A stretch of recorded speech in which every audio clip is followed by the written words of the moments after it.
So it's my great pleasure to welcome Father Peter Hunter to lead this seminar in the series. Father Peter did mathematics at my University of Cambridge, where I did chemistry, and then he joined the order and later gained a doctorate from King's College London on the immateriality of the intellect. And he's taught here for quite some time, mostly philosophy, but also some of St. Thomas's theology. And he has clearly read deeply many aspects of St. Thomas and has interesting ideas on the subject, or subjects. So we look forward to his seminar on, is there an unmoved first mover in us? Aquinas' no. So, firstly, let me thank the Aquinas Institute, which is slightly circular since I am one of the advisory board, so I'm sort of half thanking myself, which seems a bit supererogatory. But it's a delight to be part of this seminar series, and I really think our topic of human dignity, and this term more particularly the will, has been an extremely important thing, and so I'm very, very grateful for this opportunity to be part of it. I've been thinking, I'm trying to write a book on the will, and in particular I'm interested in how the will and the intellect part company, but in that, historically, why did people start to think of them as wildly separate rather than as going together? And part of what I say today will be talking about the way in which Aquinas sees the two as very closely related. But in doing that, I've come up with a number of side issues, and I suppose this is a bit of a side issue to the main issue that I'm interested in, but I think it's an important one. So, I'm not going to argue that we are free. Aquinas gives what are the standard reasons for thinking that we are, namely variations on responsibility. So moral responsibility requires freedom of the will, and Aquinas calls the denial of freedom heretical, and in the De Malo he calls it among the oddest intra-extraneous of philosophical opinions, because he sees it as undercutting so many important parts of our thinking about ourselves, and especially about our moral lives. Now, I think the interesting thing is that even many modern philosophical physicalists, for example, are not inclined to give up on the freedom of the will for similar kinds of reasons. So there are some who do, but among philosophers, the belief in the freedom of the will is much more widespread than you might expect, given other people's other philosophical commitments. And so doesn't the freedom of the will entail that I am, at least in some sense, the first cause of my actions? So one way to set this up would be to say, why did you perform some action? And we can chase an answer through reasons. So take, for example, my action in coming down to give you this paper. Why did you come down and begin giving this paper? Well, I wanted to talk about this part of Aquinas. Why did you want to talk about this part of Aquinas? Well, partly because I was asked to, partly because I think there are interests, and so on. And you can keep asking me for reasons, and I can keep giving them, at least up to a point. But you might think that at some point that questioning must come to an end, so the reasons must terminate. Well, at least practically you're going to get bored with asking, and I'm going to get bored with answering. So perhaps the answer at some point is, I just did, right? Why did you do this? I willed it, I wanted to do it, right? And there's not some further reason behind it. At least that might be some people's kind of answer. And I think it's worth noticing that reasons are not quite like causes in the modern philosophical sense. Now, whether they are causes in any sense is an important question. Davidson has some, the argument that he's involved in is very interesting in the modern context. For Aquinas, my reasons for acting are causes of my action. But that's partly because he has a different view of cause, and we'll come to that in due course. So reasoning must stop at some, giving reasons must stop at some point, and maybe it terminates in some act of the will, and perhaps then will, in this way of thinking, is some kind of first cause. Why did you do this? I just did, right? I did it rather than staying in my room and doing the other things I could have done. So I can make it intelligible up to a point. I can give you all sorts of reasons, but at some point that must terminate, you might think. Now, I want to add in here another kind of wrinkle, which I think is an interesting wrinkle for Thomists, because at least some Thomists want to assert this. So, ought we to believe in the principle of sufficient reason? So, the principle of sufficient reason, say in Leibniz, is something like, well, Leibniz thinks that A is a sufficient reason for B if you can give an a priori, in the old sense of a priori, you can give an argument from causes from A to B, right? In other words, if A happens, B must happen.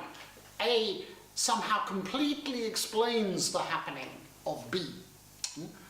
And he thinks there must be sufficient reasons for everything. But even if you don't believe in that version of the principle of sufficient reason, doesn't the principle of sufficient reason in any form generate a kind of problem? So somebody like Ed Feser, prefers the version of the principle of sufficient reason. He says, well, at least you're believing that there are no brute facts. There are no brute facts in the universe. So, if I say, I just did it, why did you do X? I just did, right? I wanted to do it. Isn't that a brute fact?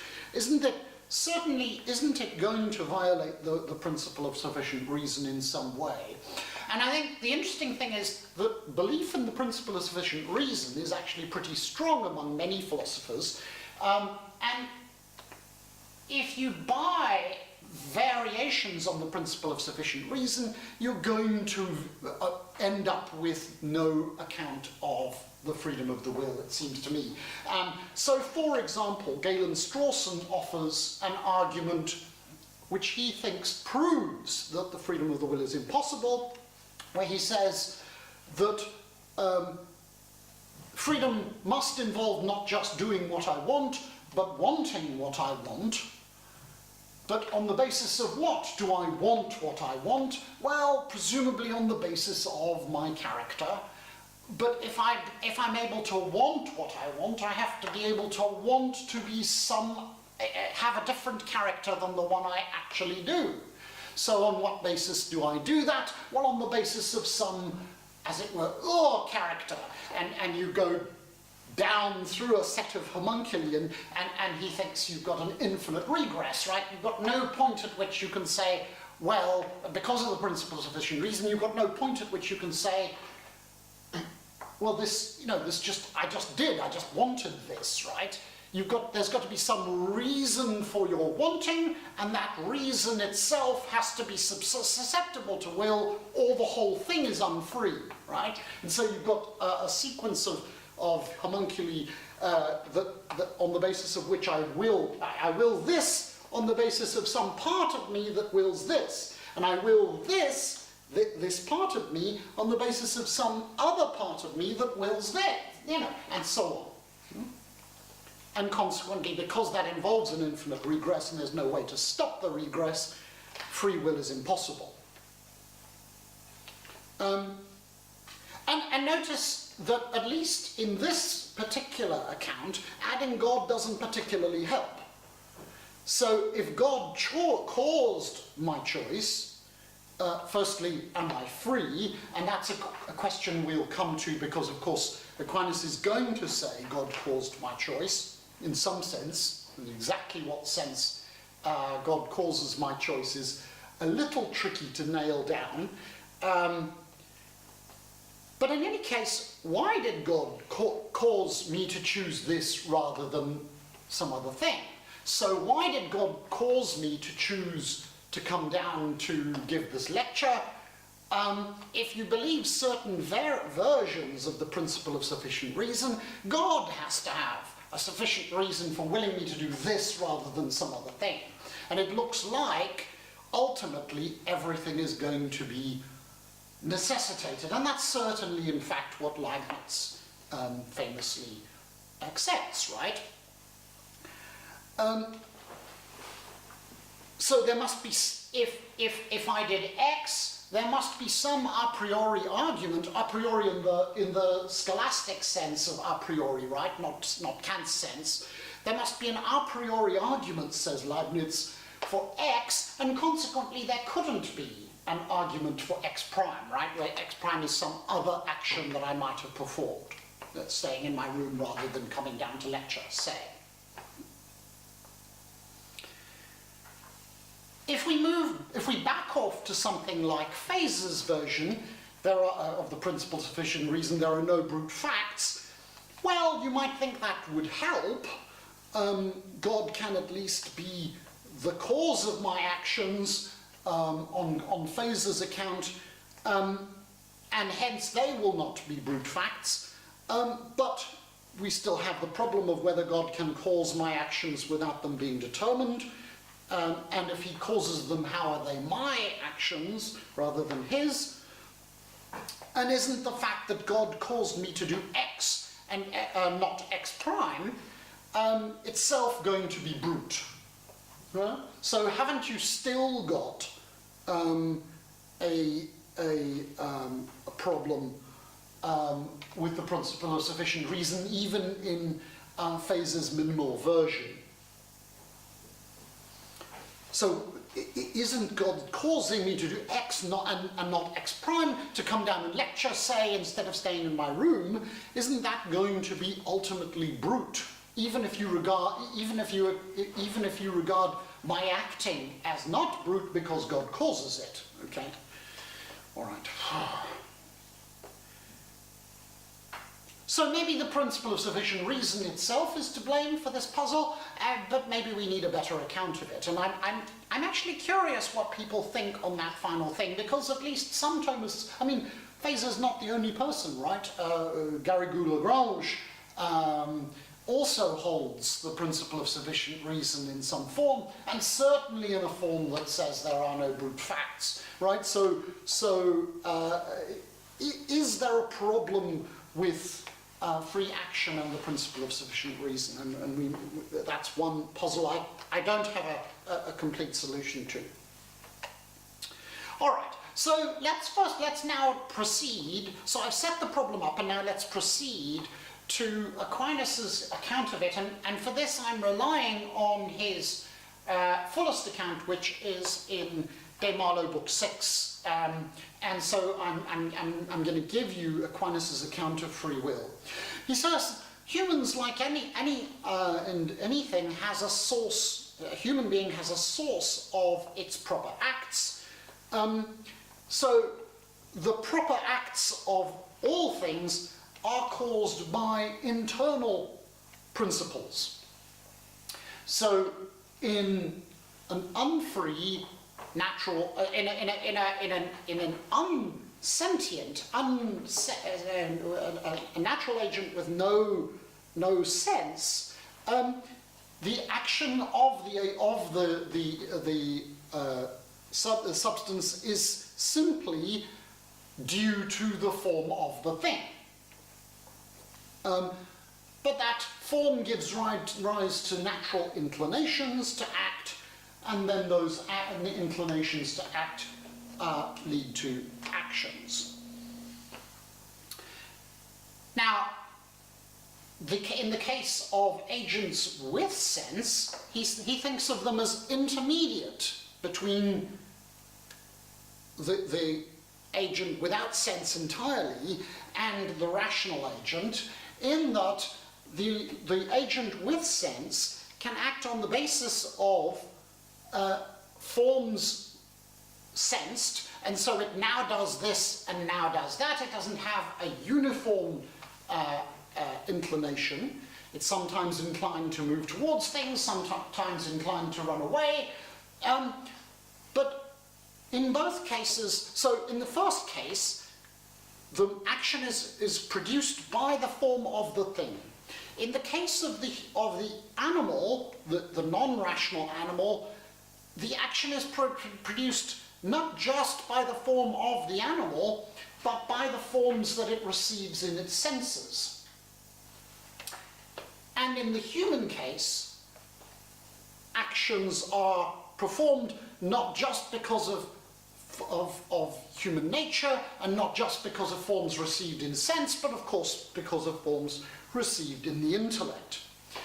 And this is importantly different because in both of the first two cases, so the agent without sense entirely and the agent with sense, in both cases, all the forms all the relevant forms are particular, right?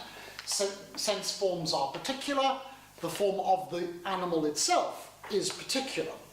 And consequently, he thinks the desire must be particular. It must be necessitated by all the forms that are all the relevant forms, the form of the things that the animal is seeing, and the form of the animal itself. But in the case of the human animal, intellection is not like sense because intellectual forms are universal. So I act on the basis not of particular forms but of universal forms, but my actions are themselves particular. And that's going to mean that my actions aren't determined, and you'll see exactly why in a moment. So I just thought I'd read you the point at which he compares the non-animal action and human action by the irrational animal action, which is, as it were, intermediate between them. And the active source in irrational animals is midway between these sources, human and non-sensing at all. For forms perceived by the senses, like the forms of nature, are individual. And so forms perceived by the senses, like the forms of nature, result in inclinations to act in only one way. And yet the senses do not always receive the same form, as in the case of the things of nature. Fire is always hot. But forms perceived by the senses are at one time one form and at another time another.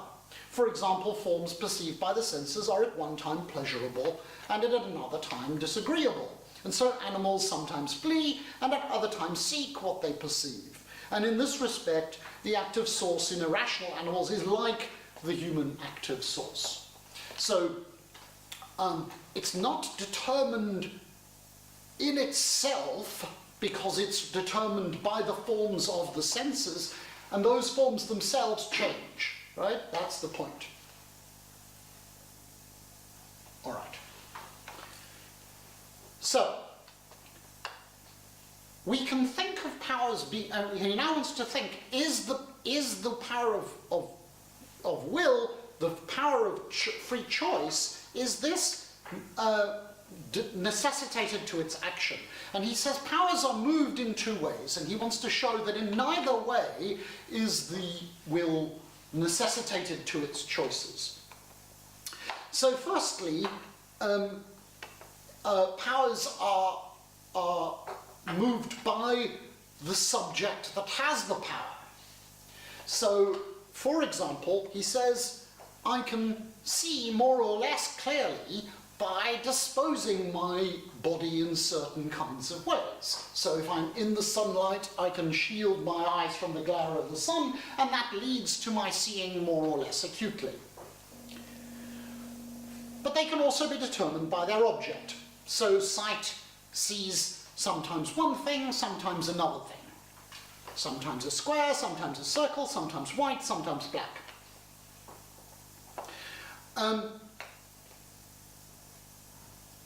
So you have, the next thing is, he says that the specification of acts in things of nature comes from the forms. Sorry, I just wanted to find...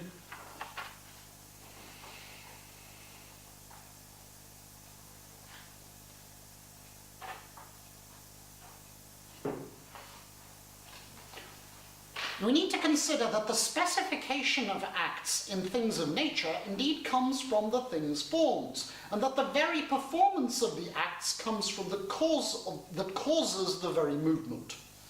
And the cause of movement acts for the sake of an end. And so we conclude that the first source of movement as to the performance of an act comes from the end. So the end is the first cause to the performance of an act. And if we consider the objects of the will and the intellect, we find that the object of the intellect belongs first and chiefly to the genus of formal cause, since its object is being and truth. But the object of the will belongs first and chiefly to the genus of final cause, since its object is the good, in which all ends are included, just as all understood forms are included in the true. And so good itself, insofar as it is a comprehensible form, is included in the true as something true, and the true itself, insofar as it is the end of intellectual activity, is included in the good as something good. So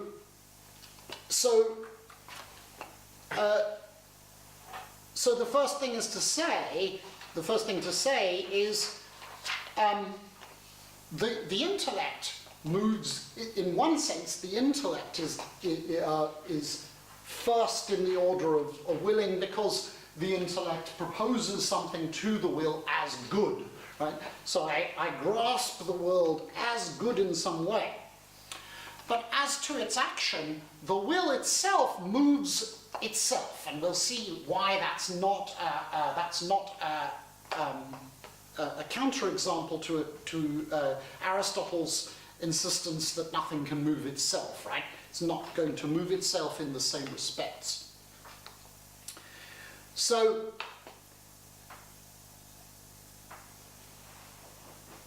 the understood good moves the will itself. I come to understand the world, and I understand it as good, and so I act to obtain that good. But the movement of the will regarding the performance of the act, well, the will moves itself and all the other powers, including the intellect, right? And he says, since the power to which the end belongs moves the power to which the means to the end belongs, as the art of war moves the bridle maker to make bridles. So I see something as the end, and so I move to act in a certain way to achieve that end, and that causes me to will certain means. That's the basic idea. So I will say the art of war, and that makes me will to make bridles.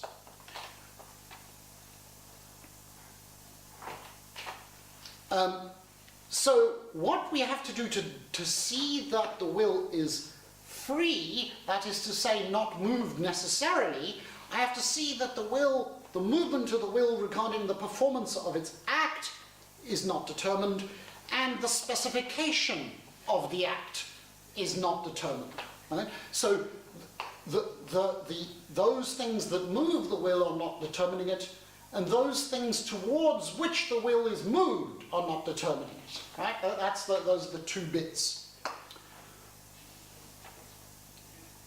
So firstly, as I said, the will moves itself, but that's not to say it's potential and actual in the same respect. By actually willing something, by actually willing the art of war, I move myself to will to make bridles. Or the example he gives in this context is, by willing health, I will to take medicine. Right? So by willing the end, I will the means. And the will moves itself by deliberation, but deliberation can lead to many outcomes and not only to one.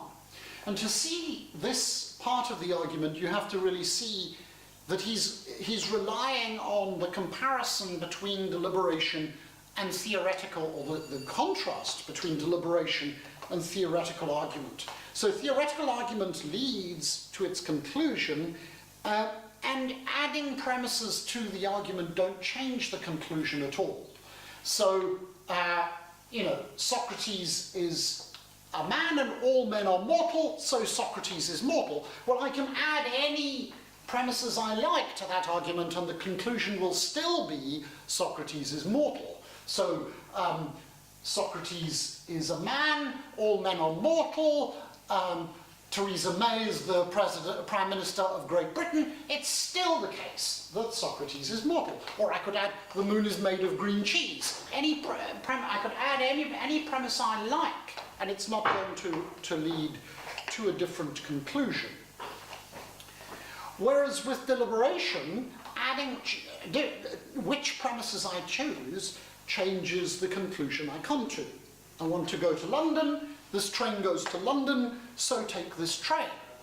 I want to go to London, this train goes to London, but this train is very expensive, so don't take this train.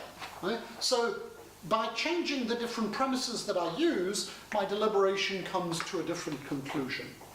And consequently, because the will moves itself by deliberation about means in order to achieve some end that it's trying to achieve,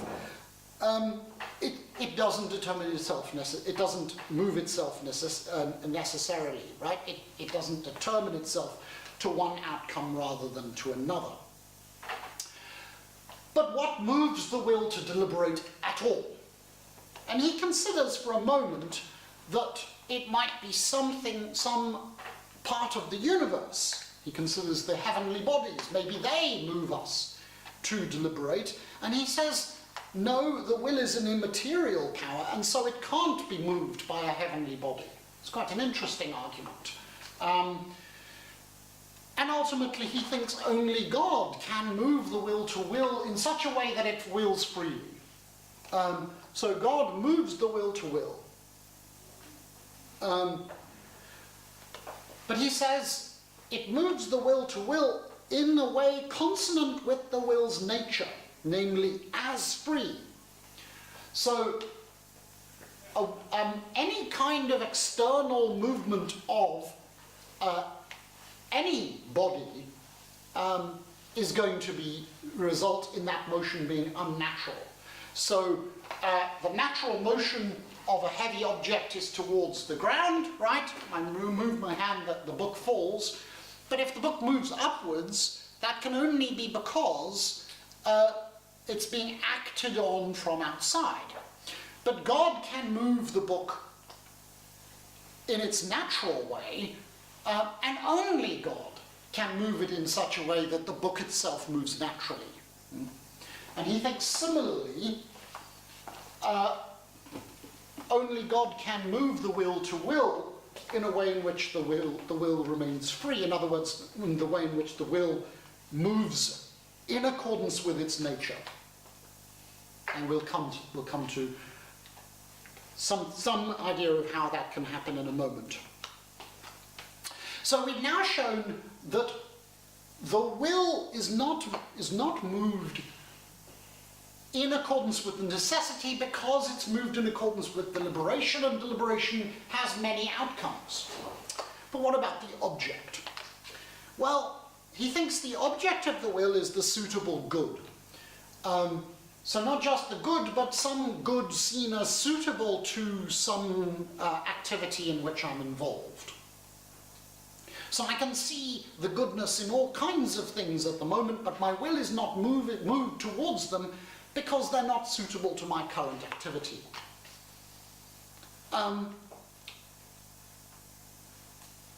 So the will the object of the will is the suitable good in general, but actions are particular. And so in relation to the will, in relation to my action, I have to think about good and suitable apprehended in particular and not in general. And so if a good is apprehended as good in every particular, it will always move the will. So there are things that do necessitate the will. He thinks happiness necessitates the will. So as an object, not as to the action of the will, so happiness doesn't always move me to will. I'm not always willing happiness, but I can't will anything but happiness. Right? I can't will to be unhappy, because happiness is good in every respect, right? Every particular. But if a good is good not in every particular, it will not move me necessarily, because I can either will it or its contrary, because I can see some good things in it, but I can also see some good things in its contrary. And the example he gives is an obvious one. What's good for health is not good for enjoyment. I had to take that horrible diarrhelite a couple of weeks ago when I was sick, and it's disgusting, absolutely vile stuff. But you want to be healthy, so you take the medicine, right? And what's good for health is not good for enjoyment. The diarrhelite is not good in every respect, otherwise I could only will to have it. But it's good in this particular respect, that it will bring me health, and so I can will it under that aspect. Or I can not will it under the aspect of its being disgusting, right? But either way, the object doesn't determine my will. And he thinks there are basically three options. Either one option appeals to me more, and then reason moves the will. So health appeals to me more than enjoyment, and so I move to take the medicine rather than to avoid its nasty taste. Or I only really think of one option, or a small range of options. I, as it were, forget about the fact that I could be doing all sorts of other things. Or I'm somehow disposed in some way to want one of the options rather than the other. And the example he gives is angry people tend to make certain kinds of choices, right? Because of a disposition of their character. Now, it occurs to me there is a puzzle there. All those three do seem, he's argued nothing necessitates, right? Nothing forces me to take one of the options rather than the others. But here, these options are options which especially from a modern philosophical point of view, many people are going to say, well, I'm in one or other of these states, and so aren't I going to automatically will one or other of these options? Isn't it a matter of a fact about me that one of the options appeals to me more than another, and so reason moves the will? Or that I think about only one of the options and not both of them, or that I'm in some state where one of the options seems more attractive to me than the others. Now, I think Aquinas doesn't really look at that, but I think the answer, or at least part of the answer, is this really complicated, sensitive interplay between intellect and will. And we've already talked about it in lots of ways. The good is the subject of the intellect insofar as it's true. The true is the subject of the will insofar as it's good. So intellect and will are absolutely bound together in their operation. The will moves the intellect to the will moves the intellect to think. The intellect moves the will by presenting certain things to the will as good, understood as good. So you've got this very sensitive interplay. And at each of those stages, I mean, each part of that interplay, I'm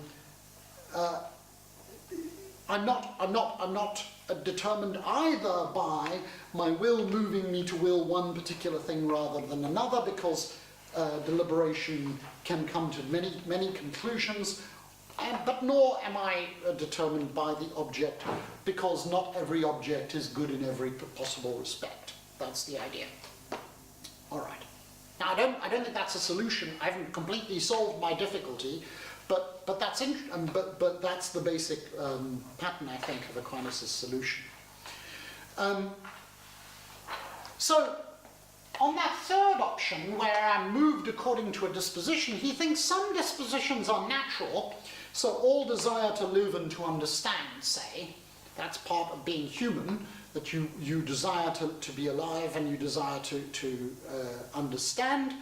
But some are subject to reason and are alterable. So I can calm myself down. If I'm angry and inclined to various actions that follow from my anger, I can calm myself down and act in a calm way instead of out of anger. Now, it ought to be obvious, first of all, that the will is not a first cause in all sorts of respects. Firstly, it's moved by the intellect presenting to the will some good. And I think views that tend to make the will into a kind of first cause in the human action very often end up doing that at the expense of the intelligibility of human action. Right? They tend to move the intellect out of human action, and that's part of the project, the big project that my current book that I'm currently working on. But it can also be moved, for example, by sense desire. He thinks that, especially if I'm a vicious person who is either, say, a coward or a glutton, I can be moved by sense desire. My will can be moved by sense desire. And the argument there is quite interesting. He says the will is, by nature, superior to sense desire. But sense desire can, on occasion, move the will because sense desire is, as it were, so immediate and powerful.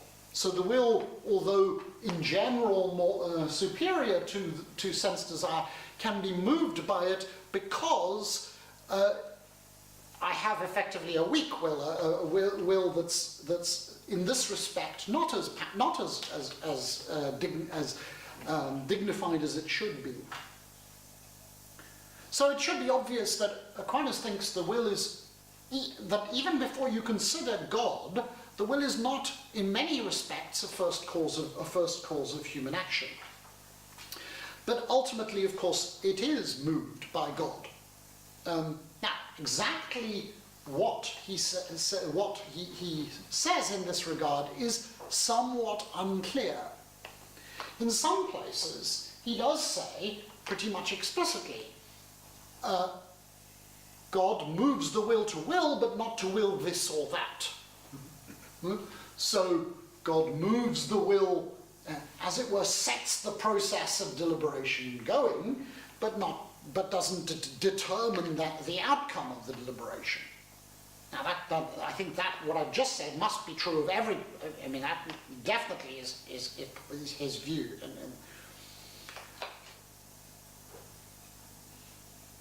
But clearly, God is not just the cause of my willing in general, but of my willing this.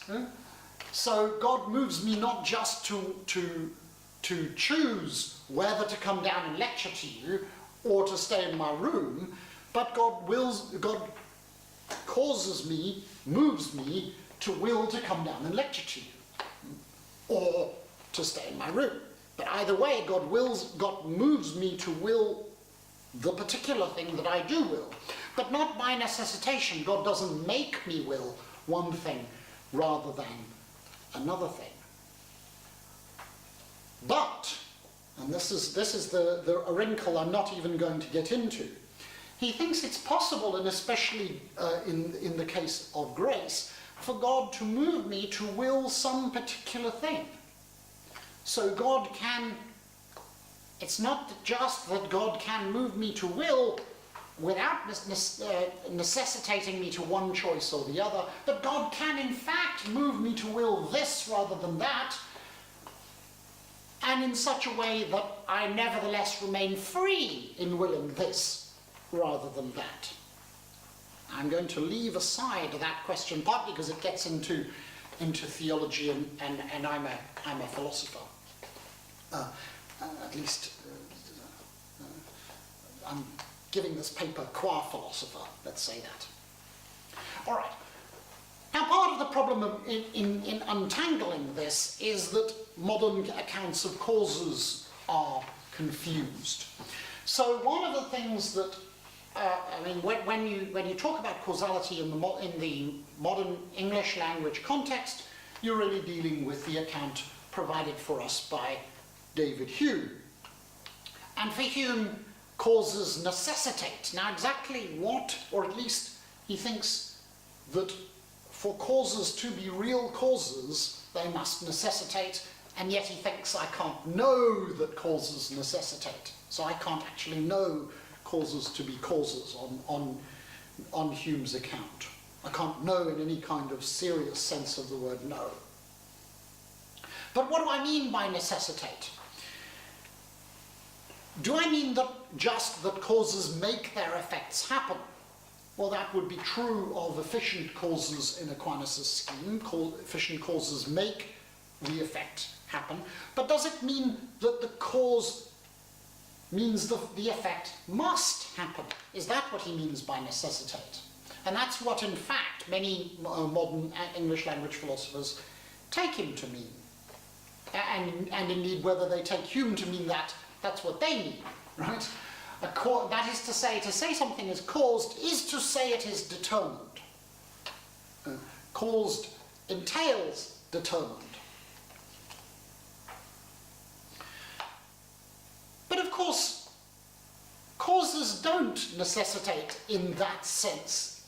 And that's true even of natural causes, and of course true in spades of free causes. So let's show that it's firstly that it's true in the case of natural causes. Well, as Anscombe and then Brian Davies point out, causes, natural causes can be impeded. So I can say that the boiling of the hot water in my pot boils my egg. Well, suppose I take the egg out after 30 seconds. It won't have boiled my egg. All right, hot water acting over 4 minutes, let's say 30 minutes just to be absolutely sure, boils my egg. Well, suppose I, as actually happened to a friend, a friend was living with an engineer who had access to thermo reflective paint, and he painted all the eggs with the thermo-reflective paint. And no matter how long you boil an, or not quite no matter how long, but certainly you can boil an egg covered in thermo-reflective paint for a very long time and it won't boil. Okay, so the point of the example is causes can be impeded. And what's true in the case of natural causes, the fact that it's perfectly sensible to say the hot water boiled my egg, right? The action of the hot water is what resulted in the boiling of my egg, doesn't mean that in every situation these things will happen. But of course, that's true in spades in the case of free actions. And I think, especially when we think of divine action, we must think this. So ask yourself, does God being pure act entail that not only that God can't change, but that God couldn't have been different. Seems to me that the latter is true, right? God couldn't have been different. But if that's true, then if God had not created, which Christian faith insists that creation is a free action of God, God creates, but he needn't have created. But then God who creates must be identical with God who doesn't create. The counterfactual God who doesn't create. So if you have A causing X and A prime causing X prime, it needn't be the case that A prime, our alternate, our sort of counterfactual God, is actually different from A just because X is different from X prime. That's the point. And that is to say, causes aren't, in general, sufficient for their effects. That it isn't the complete explanation of why things happened in a certain way, that they were caused by some particular cause. Leibniz might think that God must create, but at least Aquinas and the Catholic Church, the Christian Church, insists that that's not in fact the case, right? God needn't have created. God is free to create or not to create, and that wouldn't make a difference in God. That is to say, God creating or not creating is not a change in God, but in things. Now, what does that have? What relevance does that have to God causing my actions? Well, just that God who causes me to come down and give you this lecture is not different from God who causes me to stay in my room and to will to stay in my room and read a book. That's not a change in God. And so, again, we have this problem with the principle of sufficient reason, and I don't know how to resolve that problem. I mean, I don't know quite how to reconceptualize the principle of sufficient reason in the light of this. How God can will me to and move me to will freely is also, of course, another problem, and one I don't have a solution to. You might think that this is what this whole paper is meant to have built up to, but I don't actually think there is a way. I don't think we can have a complete account of how God can move me to will freely, cause me to will freely. And as we had from Simon last week, it's not enough to say that God causes me in my willing. It's not enough to say God creates me in my making this choice, and then he creates me in my willing to come down to give you the lecture rather than staying in my room to read a book. God moves my will to will this and not to will that, but not in such a way as to impede my free choosing of one rather than the other. Again, God, in moving things to move, causes them to move naturally, and for the will that means freely. Okay. That's all I have. Thanks very much.